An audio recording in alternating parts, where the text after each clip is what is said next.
What's going on with gold, and specifically this really points to Switzerland. Gold futures in New York this morning surging to a record high after sources telling us at Bloomberg that Swiss gold bars are unexpectedly facing U.S. tariffs. A part of the gold market that they thought was going to be exempted, which is sort of smaller Swiss gold bars that are about 100 ounces to 1 kilogram, those are actually now going to face tariffs. The idea is that a lot of traders here in the U.S. thought that these tariffs on Swiss goods wouldn't be applied to gold. A whisper of tax can rattle a world of metal. Imagine a market where a levy so small it looks like rounding error sets off movements across reserves, bond screens, and currency reserves. A 1.2% charge on certain Swiss refined bars seems trivial beside ledgers counted in many billions. Yet frictions at collateral choke points scale faster than headlines. Traders watch spreads, refiners reshuffle runs, and reserve desks track collateral turnover by the hour, because timing, not size, decides cost. Insurance underwriters revisit route assumptions, warehouse managers adjust capacity plans, and auditors ask for one more document before bars move from cage to cage. Keep listening, because later we will reveal the precise step inside reserve operations that can flip a modest cost into a policy lever,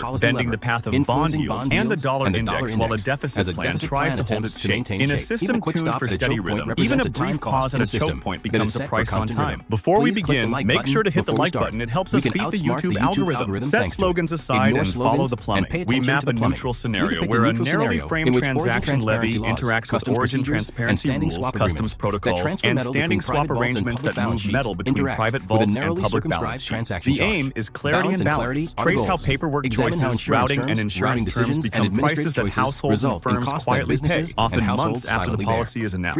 Each figure here is written in words to avoid abstraction, and every linkage is explained in plain language suited to narration. We focus on structure rather than prediction, showing how incentives guide flows across miners, refiners, jewelers, banks, and central desks without theatrics. Where uncertainty remains, we market, because in collateral markets, ambiguity is itself a cost that widens spreads before anyone speaks on television. We will return to votes and privacy later, but first we need the map of pipes that shows which hinges actually move. Before we continue, make sure to hit the subscribe button. It really helps the channel grow. Picture a three-track policy framework. Track 1 uses targeted tariffs on selected imports from major Asian suppliers to gain leverage in negotiations. Track 2 offers localization incentives that draw part of assembly toward North American corridors through tax credits, procurement preferences, and logistics support. Track 3 seeks to preserve a steady flow of high-purity bullion through recognized refineries under a protocol that grants relief when traceability is documented end-to-end. Public debate tends to orbit the first two tracks, yet the quiet third track touches reserves, jewelry costs, and technology inputs at once. Inside agencies, it lives as spreadsheet tabs and calendars. Outside, it appears as hearings, refinery schedules, and basis quotes that nudge premiums along familiar lanes. The reason is simple. The third track governs collateral quality and speed, the two variables that